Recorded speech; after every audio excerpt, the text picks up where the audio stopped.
नमस्कार। इस बहस में आपका बहुत बहुत स्वागत है। मैं हूं आपके साथ अनुराग मुस्कान। कुछ महीने पहले अरविंद केजरीवाल ने दावा किया था कि दिल्ली में अगर विधानसभा चुनाव हुए तो उनकी पार्टी 55 सीटें जीतेगी, लेकिन अब केजरीवाल खुद ही अपनी पार्टी को 45 सीटें मिलने की भविष्यवाणी कर रहे हैं। यानी 10 सीटें तो केजरीवाल ने ही कम कर दी। ऊपर से जानकार पिछले चुनाव के गणित के आधार पर केजरीवाल को पुरानी 28 सीटें भी देने को तैयार नहीं है। ऐसे में बीच बहस का बड़ा सवाल यह है कि क्या वाकई इस बार केजरीवाल की राह मुश्किल हो गई है? क्या इस बार सच में डूब जाएगी आपकी लुटिया?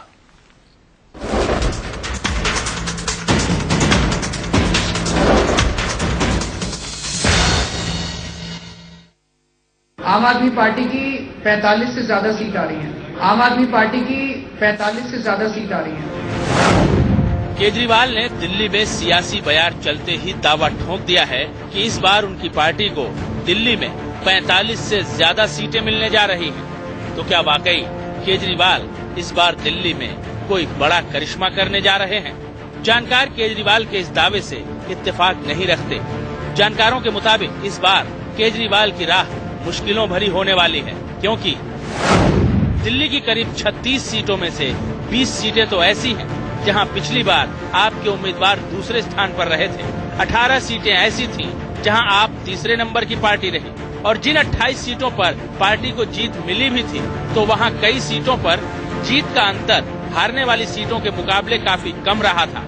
आप तीमारपुर में 3 से 4 हजार वोटों से जीती, तो रोहिणी में सिर्फ 1,500 वोट से जीत मिली। सदर बाजार में करीब 1,500, करोल बाग में सिर्फ 2,000, मादीपुर में 1 से 1,500 और विकासपुरी में भी आपकी जीत का अंतर सिर्फ 1 से 2,000 के बीच रहा। ऐसे में ये बड़ा सवाल है कि क्या कम अंतर से जीती हुई इन सीटों पर आम आदमी पार्टी अपना कब्जा बरकरार रख पाएगी? और जिन 18 सीटों पर पार्टी तीसरे नंबर पर रही, क्या वहाँ कोई बड़ा खेल करते हुए पहले नंबर की पार्टी बन पाएगी? केजरीवाल के लिए चिंता की बात यह भी है कि इस एक साल में उनकी लोकप्रियता का ग्राफ तेजी से गिरा है। विरोधियों से लेकर आम लोगों के बीच केजरीवाल की छवि जिम्मेदारी से भागने वाले नेता की बन गई है। वहीं केजरीवाल को इस बार शीला से नहीं, प्रधानमंत्री नरेंद्र मोदी से सीधी टक्कर मिलने वाली है। ऐसे में ये भी बड़ा सवाल है कि क्या केजरीवाल विधानसभा चुनाव में प्रधानमंत्री मोदी का सामना कर पाएंगे?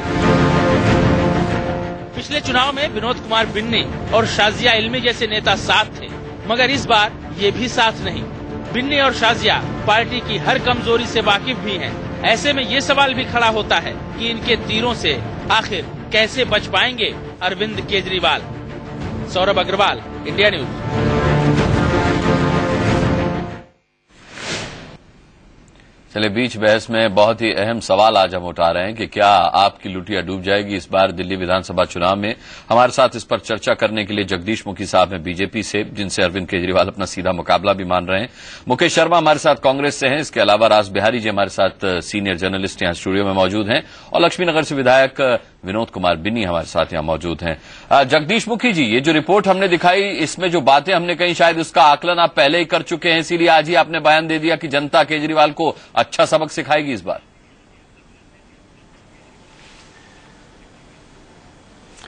नहीं, मैंने ऐसा ये नहीं कहा। करना आपकी मैंने रिपोर्ट देखी है, किंतु ये मेरे से सवाल पूछा गया कि ये केजरीवाल वर्सेस मुखी। मैंने कहा ये ऐसा लगता है जैसे केजरीवाल साहब ने अपनी पार्टी समाप्त कर दी है और भारतीय जनता पार्टी ज्वाइन करके उनके नेशनल पार्लियामेंट्री बोर्ड के मेंबर हो गए और अनाउंसमेंट कर रहे हैं। अरे भाई, हंसी की बात है। पार्टी हमारी, निर्णय हमारे राष्ट्रीय नेतृत्व ने करना है और घोषणा वो करते हैं। इससे बड़ा मजाक और क्या हो सकता है? जी, मैं तो ये बात कही है। नहीं, जगदीश मुखी साहब, मेरा ये कहना है कि इस समय इनको चिंता, मेरी बात सुन ले जरा, मेरी बात। इनको चिंता है मुख्यमंत्री के लिए। हमें इस बात की चिंता नहीं है मुख्यमंत्री कौन बनेगा। हमें चिंता है हमारा जो चुनाव है वो मुद्दों पर होगा। इनका चुनाव मुख्यमंत्री पद के लिए है, उसी को ढूंढ रहे हैं। हम ये कह रहे हैं कि जो दिल्ली जिन समस्याओं से जूझ रही थी, जिनका समाधान करने के लिए इन्होंने वादे किए थे, ये अपने वादों से भाग गए, जिम्मेवारी से भाग गए, रिजाइन करके भाग गए। आज जो 1 साल हमारा दिल्ली पिछड़ गया है उसके लिए जिम्मेदार हैं। उसके लिए इन्होंने जो राष्ट्रपति शासन लागू हुआ है, आज हमारी राजधानी देश की बाकी राज्यों से कंपटीशन में उतर रही थी, उनका विकास 8 महीने रुका रहा, उस सब के लिए कौन जिम्मेवार है? वाहिद रूप से मिस्टर केजरीवाल वही जिम्मेवार हैं। मेरा ये मानना है कि आज जरूरत ये जो आप कह रहे हैं केजरीवाल वर्सेस मुखी, कहीं हमारी पार्टी ने हमारा नाम की घोषणा तो की नहीं है, कहीं ना मैंने की है ना किसी और ने की है। ये कैसे कर रहे हैं? ये इसलिए कर रहे हैं, किस लिए कर रहे हैं, इनको पता होगा। नहीं, वो कह रहे हैं कि जगदीश मुखी से ज्यादा काबिल मुख्यमंत्री कोई और नाम दिखता नहीं है बीजेपी वो नहीं है, दिल्ली बीजेपी में। नहीं, काबिल या नाकाबिल इसका फैसला जो है वो हमारी पार्टी ने करना है ना। केजरीवाल साहब अपनी पार्टी में से फैसला कर नहीं पाते, आपके तो विरोधी खड़े हो गए चारों तरफ से, हमारी पार्टी में कैसे इंटरफेरेंस कर रहे हैं? मेरा ये मानना है कि आज हमारी पार्टी कोई एक व्यक्ति की पार्टी नहीं है, एक परिवार की पार्टी नहीं है, लाखों कार्यकर्ताओं की कार्डर बेस्ड पार्टी है। कुशल नेतृत्व हमारे पास मोदी जी का और हमारे राष्ट्रीय अध्यक्ष अमित शाह जी का उपलब्ध है, और जो भी निर्णय लिए जाते हैं हमारे हाईएस्ट लेवल पे सोच समझकर दूरदर्शिता से लिए जाते हैं। वो निर्णय होते हैं जो देश के हित में, दिल्ली के हित में और हमारी पार्टी के हित में है। इस तरह से जो भी फैसला पार्टी करती है, हम सिपाही के नाते से उसका पालन करते हुए, और उसको हम आपको ये बताना चाहते हैं जो फैसला पार्टी ने किया उसका हम स्वागत करते हैं, और उसी हिसाब से चल करके दिल्ली के इस चुनाव के अंदर कम से कम 60 सीटें जीत करके स्पष्ट बहुमत से भारतीय जनता पार्टी अपनी सरकार यहां पर बनाएगी। चलिए ठीक है, आपका ये दावा है, आपका विश्वास है। मुकेश शर्मा जी, पिछली बार तो आपके सहयोग से नैया पार लग गई थी केजरीवाल जी की, इस बार कैसे लगेगी? खुद अपनी 10 सीटें कम कर चुके हैं, पहले कहते थे 55 सीटें आएंगी, अब कह रहे हैं 45 आएंगी। देखिए, श्री अरविंद केजरीवाल जी और उनकी आप पार्टी एक इतिहास का पन्ना बनकर रह गई है। ये पुराने वक्त की बात हो चली है। दिल्ली में सीधी लड़ाई 70 विधानसभा क्षेत्रों में कांग्रेस की भाजपा के साथ होने वाली है। अच्छा, आप अपने आप को लड़ाई में मान रहे हैं? जी ने भाजपा से सुपारी ले ली है। लड़ाई में नहीं मान रहे, लड़ाई हमारी भाजपा के साथ, और हम दिल्ली में सरकार बनाने जा रहे हैं। मैं एक बात स्पष्ट कर दूं कि मुझे खुशी है कि मुखी जी जितने सुलझे हुए व्यक्ति हैं, मेरे पड़ोसी भी हैं, मैं उनका बहुत आदर करता हूं, मेरे से सीनियर भी हैं वो, उन्होंने बहुत सत्य बात कही है। मुखी जी ने बहुत सच्ची बात बोली है कि दिल्ली जो विकास के रास्ते पर हमने चलाई थी कांग्रेस ने, उसका विकास रुका है, और उसके लिए केजरीवाल जिम्मेदार है। मैं थोड़ा संशोधन कर दूं मुखी जी की बात में, दिल्ली में उस विकास के आधार पर आपके भविष्य का फैसला कर दिया। मुस्कान जी, मेरी बात अब आप मेरी बात देखिए, पूरी होने दीजिए। अब आप पूरी कीजिए। मैं डिबेट में बैठा हूं, आपने मुखी जी को पूरा सुना है, मुझे पूरा सुनिए। मुखी जी ने बड़ी सत्य बात कही है कि जो दिल्ली बहुत बढ़िया विकास के रास्ते पर चल रही थी, उसका विकास रुका है, और उसके लिए केजरीवाल जिम्मेदार हैं। मैं मुखी जी की सच में थोड़ा सा सच संशोधन करना चाहता हूं कि अरविंद केजरीवाल जी के साथ साथ भारतीय जनता पार्टी भी बराबर की दोषी है। दूसरी बात मैं कहना चाहता हूं कि श्री अरविंद केजरीवाल जी खुद नई दिल्ली से चुनाव हार रहे हैं, वो जानते हैं, इसलिए वो नाटक करके नई दिल्ली से भागने का रास्ता खोज रहे हैं। इसलिए वो सब पार्टियों की घोषणा खुद ही कर देते हैं आजकल। मैं ये समझ करना चाहता हूं कि आप पार्टी को कोई दिल्ली में गंभीरता से नहीं ले रहा है, और जब से केजरीवाल जी ने कहा है कि मैं नरेंद्र मोदी के सामने नहीं लड़ना चाहता, क्या मैं उनसे जानने का अधिकार दिल्ली के 1.5 करोड़ लोगों को है कि वाराणसी में आप चुनाव लड़ने क्यों गए थे? क्योंकि वाराणसी में आपने सुपारी दे रखी थी सेकुलर वोट के डिवीजन की। इस बात को दिल्ली का सेकुलर वोटर समझ गया है, दिल्ली की डेवलपमेंट चाहने वाला वोटर समझ गया है। अरविंद केजरीवाल जी का मिशन था श्री नरेंद्र मोदी को पीएम बनाना, और अब अगला मिशन है कि वो खुद मुख्यमंत्री कैसे बने, उसके लिए वो लगे हुए। कांग्रेस की लड़ाई भाजपा जैसे ही सांप्रदायिक दल के साथ है, उस दल के साथ है जिस दल की हिंदुस्तान में सरकार आने के बाद त्रिलोकपुरी में दंगे शुरू हो गए। आज कोई भी सेकुलर आदमी दिल्ली में अपने आप को सुरक्षित महसूस नहीं कर रहा। अच्छा ठीक है, पुलिस वालों की पिटाई हो रही है दिल्ली में। अच्छा ठीक है मुकेश जी, यानी आप मानते हैं कि करने वाले लोग नवादा मेट्रो स्टेशन पर अरे सुनिए तो सही, खोल दिया गया। अरे वो सब हम सुन लेंगे मुकेश जी, लेकिन आप मान रहे हैं इस बात को कि आम आदमी पार्टी की राह आपसे भी ज्यादा मुश्किल होने वाली है दिल्ली में इस बार? नहीं, हमारी राह तो आसान है, हम सरकार बनाने जा रहे हैं। श्री अरविंद केजरीवाल ने जो सुपारी ली है वो सुपारी उनको वापस करनी होगी। ये सुपारी ली जाती है 1993 में जनता दल ने सुपारी ली थी। उस 93 वाले षड्यंत्र में दिल्ली का सेकुलर वोटर अब नहीं बचने वाला है। 93 में हमारी सरकार बन जाती, खुराना जी कभी सीएम नहीं बनते। ठीक है, जनता दल ने सुपारी ली। अच्छा ठीक है, हम भटक रहे हैं। अब सेकुलर वोटर, अरे मुकेश जी हम भटक रहे हैं। दिल्ली में विनोद कुमार बिन्नी सरकार बनाएगी। अरे ठीक है बिन्नी साहब, लहर थी भ्रष्टाचार के खिलाफ जो मुहिम केजरीवाल ने चलाई थी उसकी, और उसी लहर के चलते 28 सीटें आई थी जहां 10 की भी उम्मीद नहीं थी, लेकिन जीत का अंतर बेहद कम था। ये आंकड़े बताते हैं कि जीत का अंतर बेहद कम था, और ऐसी तमाम सीटें हैं जिस पर दूसरे नंबर पर आम आदमी पार्टी या तीसरे नंबर पर रही। अब वो लहर भी नहीं है केजरीवाल की, उनकी पोल पट्टी सब खुल चुकी है। क्या भविष्य देख रहे हैं आप आम आदमी पार्टी? दरअसल मैं बता दूं कि उस समय लहर थी और मेरे ख्याल से 10-12 सीटों पे तो बहुत 1000 से भी कम मार्जिन से जीत हार हुई थी। और उस समय दिल्ली का मीडियम क्लास वोटर, और मैं कहूं कि भारतीय जनता पार्टी के लोग, आरएसएस के लोगों ने भी ये कहते हुए कि सेंटर में मोदी रहेंगे और दिल्ली में अरविंद केजरीवाल को वोट देना, उन सब लोगों ने वोट दिया। लेकिन आज स्थिति बिल्कुल बदल गई है। मीडियम क्लास 1% वोट भी आप ये मान के चलें कि अरविंद केजरीवाल को नहीं मिलने वाला। जो आदमी इस बात को समझता है कि सच्चाई और झूठ में क्या फर्क है, फरेब और ठगी में क्या फर्क है, उस बात को समझने वाला आदमी, एक आदमी भी अरविंद केजरीवाल को वोट नहीं देने वाला। क्योंकि उन्होंने एक बात कही है कि उन्होंने बिजली पे लोगों को धोखा दिया, पानी पे धोखा दिया, अन्नाजी वाले जनलोकपाल पे धोखा दिया।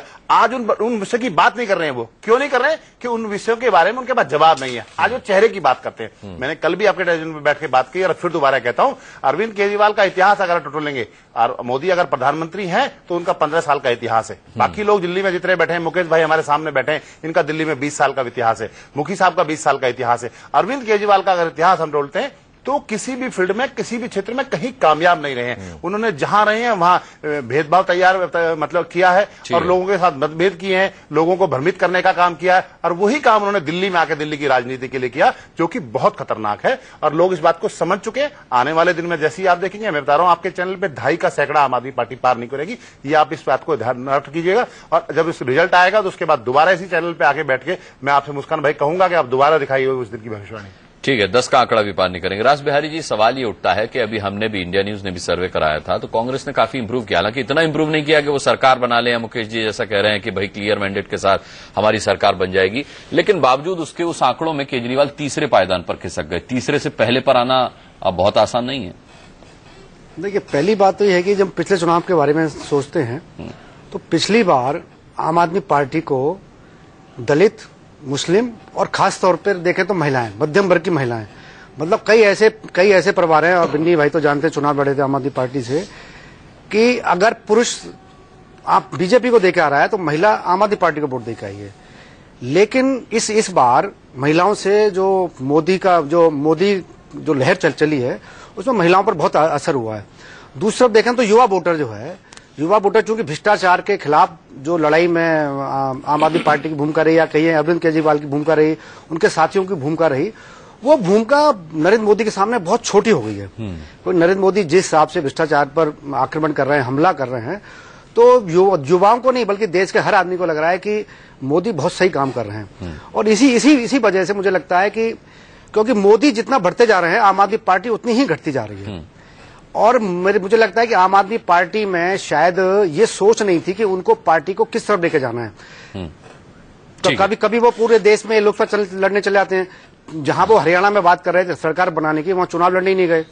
तो मेरा मानना है कि दिल्ली में आप तो 10 दे रहे हैं, मेरा मानना है इससे भी कम सीटें भी और इससे भी कम आएगी। पार्टी बहुत नीचे आने वाली है दिल्ली में। तो ठीक है, जगदीश मुखी साहब, अब दिल्ली की जनता पर प्रभाव किसका ज्यादा रहेगा, नरेंद्र मोदी की कामयाबी, उनकी लहर का, या फिर अरविंद केजरीवाल की नाकामी का?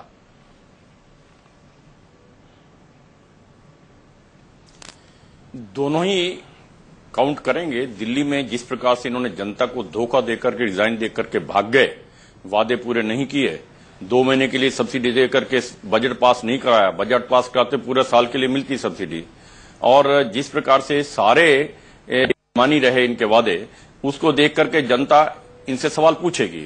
किंतु ये बात भी नहीं की है, 2 महीने के लिए सब्सिडी देकर के बजट पास नहीं कराया, बजट पास कराते पूरे साल के लिए मिलती सब्सिडी, और जिस प्रकार से सारे मानी रहे इनके वादे, उसको देख करके जनता इनसे सवाल पूछेगी।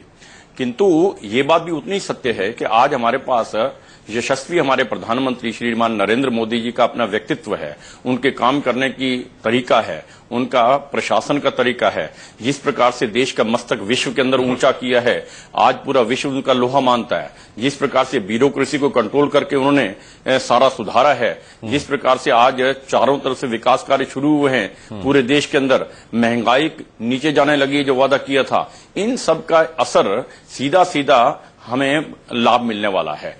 हरियाणा के चुनाव के अंदर, महाराष्ट्र के चुनाव के अंदर उन्होंने पूरा समय दिया। हरियाणा का मैं प्रभारी था, 11 वहां पर बैठ के हमने उनकी कराई, पब्लिक रैलीज कराई और हमें 37 मिनिस्टर उन्होंने स्पेयर करके दिए। मैं धन्यवाद करना चाहता हूं अपने राष्ट्रीय अध्यक्ष जी का, श्रीमान अमित शाह जी का, जिन्होंने इतना एक योगदान वहां पर दिया है। हम उनसे निवेदन करेंगे दिल्ली के चुनाव में वो पूरा समय दें और हमें पूरा गर्व है इस बात का कि वो हमें समय देंगे, हमें पूरा विश्वास है और उनके व्यक्तित्व का, उनके कृतित्व का, उनकी पर्सनालिटी का, उनके जादुई जो उनका एक वो चल रहा है आंकड़ा, उसका पूरा लाभ दिल्ली की जनता को भी मिलेगा, भारतीय जनता पार्टी को निश्चित रूप से मिलेगा। जी मुकेश शर्मा जी, दिल्ली में जब पिछली बार विधानसभा चुनाव हुए थे उस वक्त कोई मोदी वेव नहीं थी, प्रधानमंत्री पद के लिए मोदी का नाम जरूर चल रहा था और ऐसे में 28 सीटें आई थी आम आदमी पार्टी की। इस वक्त मोदी लहर है, आपको लगता है टिक पाएंगे अरविंद केजरीवाल इसके आगे? मुस्कान जी, दिल्ली में भारतीय जनता पार्टी के पास कोई मुद्दा नहीं बचा है। ये 30% बिजली सस्ती करने का वादा लोकसभा में किया था, 30% बिजली महंगी हो गई है।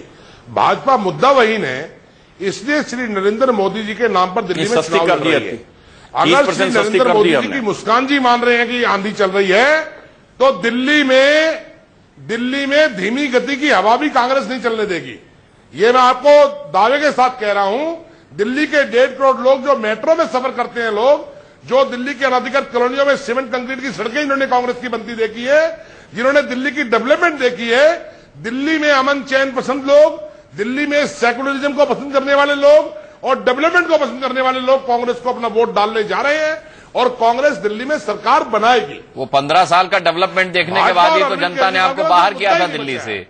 मुकेश जी, बोलने से पहले एक बार सोच तो लीजिए, फिर आपका आधार क्या है? आप जो इतने दावे के साथ करें कि आप सरकार बनाएंगे, चेहरा आपके पास है नहीं कोई, किसके नाम पर वोट मांग रहे हैं आप इस बार दिल्ली से? आप बहुत शानदार और बड़े वरिष्ठ जर्नलिस्ट हैं, थोड़ा इतिहास में चले जाएं आप। आपको जानकारी के लिए बता दूं, मैं भी 20 साल दिल्ली की असेंबली में मेंबर रहा हूं। 1970 में इसी देश के लोगों ने इंदिरा जी को हराया और 1.5 साल के बाद दोबारा पीएम बनाया। 2009 में 68 विधानसभा की सीटें कांग्रेस ने जीती और 7 लोकसभा की जीती और 2013 में हम चुनाव हार गए। जी, इंदिरा जी का जमाना नहीं है, 15 साल से थी। अब राहुल गांधी आपका चेहरा है जिस पर यकीन नहीं करते लोग। 11 महीने में परिस्थिति बदली है तो साहब आपके सर्टिफिकेट से कुछ नहीं होने वाला है, दिल्ली के लोगों को वोट डालना है। चेहरा बताइए ना, किसके नाम पर वोट मांगेंगे? मुख्यमंत्री कौन होगा आपका? कांग्रेस में कभी चेहरा दिखाकर वोट नहीं मांगी जाती। कांग्रेस पार्टी एक अपने आप में इतिहास है, हमारे लीडर्स का बलिदान है देश की आजादी में। हमारे पार्टी के पास बलिदानी नेताओं का इतिहास है, अंग्रेजों से माफी मांगने वालों का इतिहास नहीं है हमारी पार्टी। मुकेश जी, अभी तो ये आम आदमी पार्टी की सफाई की बात कर रहे हैं, कांग्रेस की सफाई की बात नहीं कर रहे। ये पूछ रहे हैं कि आम आदमी पार्टी की कितनी सफाई होने वाली है। मैं आम आदमी पार्टी की, राज बिहारी जी आपने जो बताया आंकड़ा, मैं 3-4 सीट से ज्यादा, मुश्किल से 3-4 सीट भी कहीं धोखे से ले गए, नहीं तो सिफर आने वाला है, जीरो आने वाला है। सिफर आने वाला, जीरो आने वाला है। फोटो खिंचवा रहे हैं झाड़ू मार के बीजेपी के नेता, अगर 2 महीने भगवान को सद्बुद्धि दे। हाँ। कल दिल्ली हाईकोर्ट ने कहा है कि ये गंदा भारत अभियान चल रहा है, दिल्ली में एमसीडी चला रही है और एमसीडी में बीजेपी है। बिन्नी साहब, कई सगे संबंधी अब जो बहुत करीब थे या बहुत कम मार्जिन से हारे थे, वो भी अब केजरीवाल साहब के साथ है नहीं, शाजिया इल्मी अब उनके साथ है नहीं, आप उनके साथ है नहीं, तो इस बार रहा बहुत आसान नहीं है। फिर भी केजरीवाल साहब ताल ठोक रहे, कह रहे 45 सीटें मेरी आ जाएंगी। देखो, ये तो आपकी रिपोर्ट बताती है, पूरी दिल्ली की रिपोर्ट है कि अब से 15-20 दिन पहले तक अरविंद केजरीवाल ये कहते रहे कि मेरी 55, 50, 60 सीटें आने वाली हैं और वो खुद ही उनके हिसाब से 15 सीटें घट गई हैं। और इससे नीचे अगर वो बोलेंगे तो लोग विश्वास करना बंद कर देंगे। उनके पास मुद्दे बचे नहीं है, सिर्फ एक ही राग रखा है बार बार कि भाई हम इस स्थिति में, हमारे पास चेहरा है, इनके पास चेहरा नहीं है। लेकिन वास्तविकता यह है कि लोगों को भ्रमित करने का काम कर रहे हैं। और मैं आपको वास्तव बता रहा हूं, मुकेश भाई ने भी कहा और राज बिहारी जी भी इस बात, क्योंकि वरिष्ठ पत्रकार हैं, किसी का फेवर नहीं करते हैं, ये एक्चुअल पोजीशन लोगों के सामने रखने का काम करते हैं। इन्होंने भी इस बात को माना है कि आम आदमी पार्टी 10 से भी नीचे जाने वाली है, क्योंकि बहुत सारी सीटें जब पूरी दिल्ली में अरविंद केजरीवाल और उस आंदोलन की पूरी हवा थी, उस समय 1000 वोट, 800 वोट, 700 वोट से बहुत सारी सीटें जीती गई थी। और इनके पास अंतर हम दिखा रहे हैं साहब, देखिए जीत का अंतर जहां पर बहुत बड़ा मैं बता रहा हूं, कुल 1200, 4 मतलब 800, 700 ऐसी बहुत सारी नहीं है जहां पर 400 वोट से जीते, ऐसी बहुत सारी सीटें। और मैं बता दूं कि इनके पास एक्सपीरियंस नाम की कोई चीज नहीं है। ये एक एनजीओ चलाने वाले लोग हैं। कानून मंत्री इनके कानून नहीं जानते थे, नहीं किसी को। ये मतलब आप ये पॉलिटिकल बातें करें तो इनके पॉलिटिकल बिल्कुल चीज नहीं है। ये सिर्फ भावनाओं में लोगों को बहलाना चाहते हैं, लोगों को गुमराह करने चाहते हैं, अपने नाटक के रूप के कपड़े पहन के लोगों को गुमराह करना चाहते हैं। इस तरह की मानसिकता के लोग हैं। दिल्ली की जनता इसको समझ चुकी है और मुझे लगता है बहुत जल्दी, मैं तो चाहता हूं कि बहुत जल्दी चुनाव हो, 1 महीने में हो, 25 दिन में हो, 30 दिन में हो, और इनकी वास्तविकता जनता के सामने आए, क्योंकि जनता अच्छी तरह सब बातें समझ चुकी है। अब कहीं गुमराह होने वाला विषय नहीं है। बहुत चंद लोग, मुझे ऐसा लगता है बहुत थोड़े से लोग जो महत्वाकांक्षी और इस पार्टी से अब कुछ पाने की जिनकी इच्छा है, वो लोगों के अलावा इनके पास कार्यकर्ता नाम की कोई चीज नहीं है। मैं कल परसों सुन रहा था कि इनके पास कुछ कार्यकर्ताओं ने कहीं से जुटाए हैं, बाहर से भी इन लोगों का प्रयास कर रहे हैं। पिछले चुनाव में अगर कार्यकर्ता थे तो एक बात ध्यान रखिए, उन सारे कार्यकर्ताओं को ये आश्वासन दे रखा था, आपको हम उत्तर प्रदेश से चुनाव लड़ाएंगे, आपको हरियाणा से चुनाव लड़ाएंगे, आपको बिहार से चुनाव लड़ाएंगे, पंजाब से लड़ाएंगे। आज वो स्थिति नहीं है दिल्ली में, कहीं भी कोई आदमी इनके पास काम करने वाला नहीं है। ये बताता है इनकी कार्यप्रणाली को। इन्होंने जितने प्रॉमिसेस किए, जितने आंदोलन करने की बात की, वो सारी चीजें इसलिए इनकी फेल हो जा रही है क्योंकि इनके पास कार्यकर्ता नाम की चीज नहीं है। जो इनकी रीढ़ थी समझ नहीं, आवाम करके सारे लोग उसमें चले गए। राज बिहारी जी, जनता दिल्ली की इस एंगल से भी सोच रही है कि भाई अब दिल्ली में भी एक ऐसी सरकार बने जिसका केंद्र की सरकार के साथ सामंजस्य अच्छा हो। अगर केजरीवाल आएंगे तो फिर वो मोदी के खिलाफ रोजाना धरना देंगे, फिर दिल्ली का नुकसान होगा। मुद्दा कोई है नहीं केजरीवाल के पास, बिजली पानी एक अहम मुद्दा है, उस पर वो फेल हो चुके हैं पहले ही। देखिए, पिछली बार भी दिल्ली की जनता ने आम आदमी पार्टी को बहुमत नहीं दिया। यह अलग बात है कि नंबर 2 पे पार्टी आई और उसके कुछ कारण रहे। उसका एक बड़ा कारण तो यह रहा कि खुद कांग्रेस पार्टी अपनी जमीनी सच्चाई नहीं समझ पाई। कांग्रेस पार्टी को लग रहा था हम सरकार बनाएंगे, तो उस तरह का उनका कैंपेन भी नहीं रहा, क्योंकि जिस तरह से उन्होंने कैंपेन किया कि शुरुआत से वो मान के चल रहे थे हम हार रहे हैं। और बीजेपी की कुछ गलतियां रही जिसकी वजह से, जैसे मान लीजिए कि हम अचानक बीजेपी अचानक जो है एकदम डॉक्टर हर्षवर्धन को मुख्यमंत्री पद का चेहरा ले आई, तो पार्टी में कुछ रही। कुछ जगह सीटें भी बड़ी कमजोर लोगों को दी गई, क्योंकि पिछली बार सीटों के बंटवारे, मुखी जी तो जानते ही हैं, पिछली बार सीटों के बंटवारे में नेताओं की चली। चलिए, मेरे पास कितनी सीटें आप दे रहे हैं आम आदमी पार्टी को अभी इस वक्त? नहीं, मैं तो, मेरा मानना है कि 10 से ऊपर आम आदमी पार्टी किस कीमत में नहीं जाएगी, इससे नीचे ही रहेगी। चलिए, 4 से लेकर 10 तक का आंकड़ा निकला है। बहरहाल आपके लिए दिल्ली आसान नहीं होगी और जैसे जैसे दिल्ली में चुनाव की तारीखों का ऐलान कल मुमकिन हो जाए, उसके बाद देखना होगा कि कौन पार्टी किस तरीके से ताल ठोकती है दिल्ली की जनता के बीच मैदान में। बहरहाल सभी का बहुत बहुत धन्यवाद करना चाहेंगे बीच बहस में जुड़ने के लिए। एक छोटा सा ब्रेक ले रहे हैं, बहुत जल्द वापस आते हैं।